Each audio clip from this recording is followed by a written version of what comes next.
दोस्तों आप सब, मैं हूं आपका दोस्त विनय मिश्रा। इस वीडियो में हम लोग पैरामेट्रिक और ज्योमेट्रिक कंटिन्यूटी के बारे में करेंगे अपना डिस्कशन। काफी इंपॉर्टेंट है, आपके एग्जाम पॉइंट ऑफ व्यू से कई बार इस पे क्वेश्चन आ जाते हैं कि एक्सप्लेन करो पैरामेट्रिक और ज्योमेट्रिक कंटिन्यूटी को। तो इसका आइडिया समझते हैं पहले। देखिए बहुत सिंपल सा टॉपिक है, लेकिन बहुत अजीब गरीब तरीके से लिखा रहता है बुक में, इसलिए शायद समझ में नहीं आता है लोगों को, लेकिन बहुत अच्छे तरीके से यहाँ पे मैं आपको समझाऊंगा। आपको एक बार में चीजें समझ में आ जाएंगी और आप आराम से अपने हिसाब से इसको लिख लेंगे। तो देखिए क्या है ये, देखो यहाँ पे लिखा है जब दो piecewise polynomial parametric curve को ज्वाइन किया जाता है तो स्मूथनेस ऑफ द कर्व बताने के लिए हम लोग को ये दो अप्रोचेस लगती है। अब सबसे पहली बात, piecewise polynomial parametric curve का मतलब क्या होता है। तो देखिए कुछ नहीं, अगर मैं इस तरीके से, ये मेरे पॉइंट्स है कुछ मेरे पॉइंट्स है, तो दो टाइप के हम लोग के पैरामेट्रिक कर्व होते हैं। एक होता है piecewise linear parametric curve, वहां पे हम लोग क्या करते हैं, लीनियरली ग्राफ को बनाते हैं। जैसे ये मेरे कंट्रोल पॉइंट्स है, तो मैं अपने ग्राफ को इससे जोड़ा, फिर इससे जोड़ा, फिर इससे जोड़ा, तो ये मैं लीनियरली काम कर रहा हूं। तो क्या मेरा यहां पे कर्व बन पाएगा? क्या नहीं बन पाएगा। इसलिए हम लोग piecewise linear parametric curve को यूज नहीं करते हैं, हम लोग यूज करते हैं piecewise polynomial parametric curve को। पॉलिनोमियल क्यों भैया, मेरे को अगर कर्व बनाना है, मेरे को अगर कर्व की इक्वेशन चाहिए, तो मेरे को x का पावर लीनियर नहीं, x का पावर 2, x का पावर 3, x का पावर 4, इस टाइप की डिग्री वाले पॉलिनोमियल चाहिए। इसलिए हम लोग इसको यूज करते हैं। हाँ, अब मेरा जरूर यहाँ पे पॉलिनोमियल, क्योंकि मैं कुछ भी ले सकता हूँ यहाँ पे, तो मेरा कर्व यहाँ पे बन जाएगा। ये चीज समझ में आया, इसलिए वहां पे पीस वाइज पॉलिनोमियल लिखा। और पीस वाइज बोलने का मतलब यहाँ पे हम लोग टुकड़ों में बनाते हैं कर्व को, ठीक है। पहले यहां से यहां तक के, फिर यहां से यहां, फिर इनको ज्वाइन कर देते हैं। तो जब हम लोग ज्वाइन करते हैं तो यहां पे स्मूथनेस कितनी है, ये जब हम लोग दो अलग अलग कर्व को यहां पे ज्वाइन किए, यहां से यहां तक का एक कर्व हुआ, यहां से यहां तक का दूसरा कर्व हुआ, दोनों को जब ज्वाइन करते हैं तो उनकी स्मूथनेस कितनी है, इसको हम लोग डिटरमाइन करने के लिए, इसको हम लोग बताने के लिए किसका यूज करते हैं, दो अप्रोचेस का यूज करते हैं, जिसको बोला जाता है पैरामेट्रिक कंटिन्यूटी और दूसरा हम लोग का ज्योमेट्रिक कंटिन्यूटी। दोनों का आइडिया बिल्कुल मिलता जुलता है, बस एक बार हम लोग को बहुत अच्छे से इसको समझ लेना है।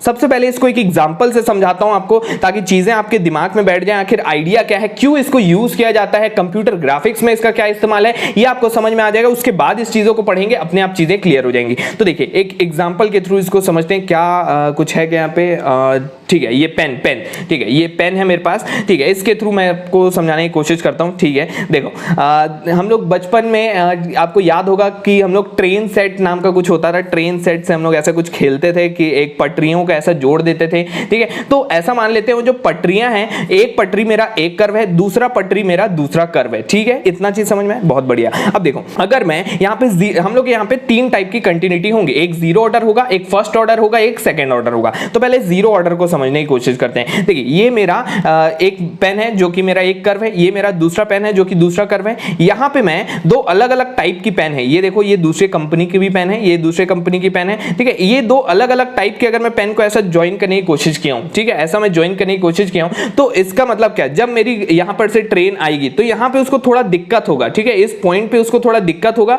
लेकिन वो चली जाएगी, ठीक है। थोड़ा दिक्कत तो होगा लेकिन चली जाएगी। ये मेरा जीरो ऑर्डर कंटिन्यूटी है, ठीक है। अब मैं उसको थोड़ा और बेहतर करता हूं, थोड़ा मैं अपने कर्व को और थोड़ा स्मूथ करता हूं, ठीक है, और एकदम बेहतर कर दिया मैं क्या किया, इसको दोनों पेन को सेम कंपनी की कर देता हूं। देखो दोनों पेन सेम कंपनी की है, ठीक है, बहुत बढ़िया। अब यहां पे जब मैं इसको ज्वाइन किया तो अब और थोड़ा बेहतर है, ठीक है। इस बार ट्रेन जो आएगी वो इसके ऊपर से गई, लेकिन इस बार उसको उतनी ज्यादा दिक्कत नहीं होने वाली जितनी पिछली बार हो रही थी, क्योंकि अलग अलग कंपनी के पेन थे, अलग अलग हम लोग को यहाँ पे क्रेस्ट और ट्रफ मिला, तो इसलिए हम लोग को थोड़ा दिक्कत हुआ। लेकिन यहाँ पे क्योंकि सेम कंपनी के पेन है, उतना ज्यादा नहीं होगा, लेकिन थोड़ा होगा, यहाँ पे भी होगा, बिल्कुल होगा। अब तीसरी बार हम लोग क्या, ये हम लोग का फर्स्ट ऑर्डर कंटिन्यूटी हो गया, ठीक है। अब तीसरी बार मैं क्या किया, एक ऐसा पेन डिजाइन किया जिसको मैं अगर यहाँ पर से ऐसे ज्वाइन करता हूँ, देखो यहाँ पे थोड़ा उभरा हुआ पोर्शन है और यहाँ पे थोड़ा डिक्लिनेशन वाला पोर्शन है, तो जब मैं इनको ज्वाइन करता हूँ ना, तो ये बहुत ही शानदार तरीके से ऐसे ज्वाइन हो जाते हैं, ठीक है। तो जब यहाँ से ट्रेन आएगी ना, तो उसको पता ही नहीं चलेगा कि यहाँ पे बीच में कुछ ज्वाइनिंग वगैरह की गई है। तो बिल्कुल यही अप्रोच कंप्यूटर ग्राफिक्स में भी यूज किया जाता है, जहां पे जैसे मान लीजिए आपने एक ट्रैक बनाया, कुछ इस तरीके का ट्रैक बनाया, तो अगर आप वहां पे जीरो ऑर्डर कंटिन्यूटी का यूज करते हैं तो आपको थोड़ा उस कर्व में यहां पे स्मूथनेस उतनी नहीं मिलेगी। फर्स्ट ऑर्डर में जाएंगे तो स्मूथनेस और थोड़ी बढ़ जाएगी, सेकंड ऑर्डर में जाएंगे तो स्मूथनेस एकदम शानदार होगी, जहां पर से आपकी कार एक बार में निकल जाएगी। तो इस तरीके का हम लोग, तो इस तरीके से अपनी कर्व की स्मूथनेस को चेक करने के लिए ये दो अप्रोचेस का यूज किया जाता है। होप आपको थोड़ा बहुत आइडिया तो क्लियर हो ही गया होगा, ठीक है, बहुत बढ़िया। अब देखते हैं हम लोग इसका मैथमेटिकल डेफिनेशन इसका क्या होता है, इसको पेपर में कैसे लिखेंगे। तो देखो पैरामेट्रिक कंटिन्यूटी और ज्योमेट्रिक कंटिन्यूटी लगभग सेम है आइडिया, बस थोड़ा सा यहाँ पे डिफरेंट है। पैरामेट्रिक में हम लोग शेप वगैरह के बारे में डिस्कशन नहीं करेंगे, वहां पे हम लोग थोड़ा मैथमेटिकल अप्रोच से पैरामेट्रिक कर्व के ऊपर डिस्कशन करेंगे। सेम वही चीज शेप के ऊपर अगर लागू कर देंगे तो वो चीज हो जाएगा ज्योमेट्रिक कंटिन्यूटी। तो एक बार आप रीड करते हैं, देखो it deals with parametric equation associated to piecewise parametric polynomial curve not the shape of the curve, ठीक है, बहुत बढ़िया। तो ये जैसा कि आपको बताया कि क्यों यूज किया जाता है, पैरामेट्रिक इक्वेशन के ऊपर हम लोग यहाँ पे अप्लाई करेंगे, हम लोग यहाँ पे शेप वगैरह के बारे में ध्यान नहीं देने वाले, ठीक है। देखो जीरो ऑर्डर पैरामेट्रिक कंटिन्यूटी, तो जैसा कि आपको बताया जीरो ऑर्डर में क्या होगा, सीधा इसको एग्जांपल से समझते हैं। ये मेरा एक कर्व है, ठीक है, ये मेरा पी कर्व है, ये रेड वाला मेरा क्यू कर्व है।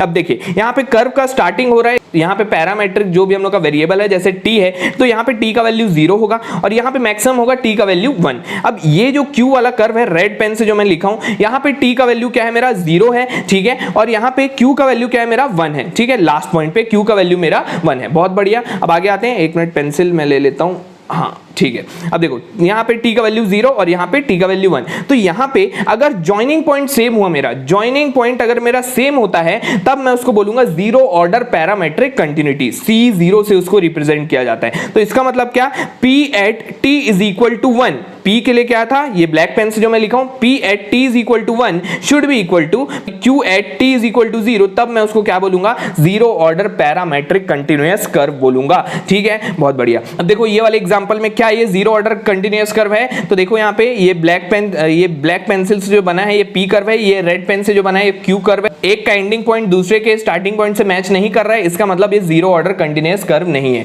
ठीक है। अब देखो यहाँ पे क्या ये है, क्या बिल्कुल है, इसका जो एंडिंग पॉइंट है इसका जो स्टार्टिंग पॉइंट है वो सेम है, इसका मतलब ये क्या है, मेरा जीरो ऑर्डर कंटिन्यूटी मेंटेन कर रहा है ये कर्व, समझ में आया, ठीक है। आगे बढ़ते हैं हम लोग, first order parametric continuity C1 से जिसको डिनोट किया जाता है, तो थोड़ा और बेटर आइडिया होगा। यहाँ पे हम लोग देखो यहाँ पे क्या करें, सिर्फ फर्स्ट ऑर्डर डेरिवेटिव का यूज करें। वहां पे सिंपली हम लोग पॉइंट का यूज कर रहे थे, P at t is equal to 1 should be equal to Q at t is equal to 0। यहाँ पे उसका डिफरेंशिएशन को इक्वल कर देंगे ना, तो और बेहतर हम लोग को रिजल्ट्स मिलेंगे और स्मूथनेस हम लोग कर्व की वहां पे डिटरमाइन कर पा रहे हैं, ठीक है। तो यहाँ पे हम लोग को फर्स्ट ऑर्डर डेरिवेटिव ले लेना है, फर्स्ट ऑर्डर डेरिवेटिव इक्वल हुआ, तो इसलिए मैं उसको बोल रहा हूँ फर्स्ट ऑर्डर पैरामेट्रिक कंटिन्यूटी, बहुत बढ़िया। अब सेकंड ऑर्डर में क्या होगा, जैसा नाम है वैसा काम है, यहाँ पे सेकंड ऑर्डर डेरिवेटिव इक्वल होगा, तो ऑब्वियसली अगर सेकंड ऑर्डर डेरिवेटिव इक्वल होगा तो फर्स्ट ऑर्डर भी होना चाहिए वहां पे, तो फर्स्ट ऑर्डर डेरिवेटिव इक्वल होगा ही, लेकिन यहाँ पे सेकंड ऑर्डर डेरिवेटिव भी इक्वल होगा इंटरसेक्शन पॉइंट पे, समझ में आया, बहुत बढ़िया।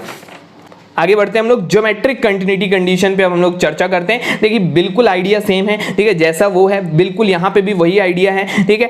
यहाँ पे हम लोग शेप के बारे में बात करेंगे, जैसा कि आपको एग्जांपल के तौर पे मैं समझाया था, वो पूरा वहाँ पे शेप से ही रिलेटेड था, ठीक है। तो बिल्कुल आइडिया सेम है, वहाँ पे हम लोग मैथमेटिकली वहाँ पे बात करें, पैरामेट्रिक कर्व्स के ऊपर बात करें, यहाँ पे हम लोग शेप वगैरह की बात करने लगे, ठीक है। यहाँ पे हम लोग ज्यादा ध्यान देंगे शेप पे, ठीक है। आइडिया बिल्कुल सेम है, बिल्कुल एक बार में समझ में आ जाएगा। तो ज्योमेट्रिक कंटिन्यूटी कंडीशन में क्या है, सबसे पहले geometric continuity refers to the way that a curve or surface look, कैसा दिखता है हम लोग का कर्व, इसके ऊपर हम लोग ज्यादा ध्यान देंगे। कोई कर्व अगर पैरामेट्रिक कंटिन्यूअस है तो जरूरी है कि वो ज्योमेट्रिक कंटिन्यूअस भी होगा, लेकिन अगर वो ज्योमेट्रिक कंटिन्यूटी को फॉलो कर रहा है तो उल्टा सही नहीं है। ज्योमेट्रिक कंटिन्यूटी होगा तो जरूरी नहीं है कि हम लोग का वो पैरामेट्रिक कंटिन्यूटी फॉलो करे, बिल्कुल हो सकता है लेकिन जरूरी नहीं है, ठीक है। अब देखो जीरो ऑर्डर ज्योमेट्रिक कंटिन्यूटी, जिसको मैं G0 से रिप्रेजेंट करता हूं, बिल्कुल C0 के जैसा है, बिल्कुल सेम आइडिया वही है, ठीक है। जैसे P of t is equal to 1 is equal to Q of t is equal to 0, और यहां पे हम लोग उसकी शेप के बारे में डिस्कशन करेंगे, बिल्कुल सेम आइडिया है, ठीक है।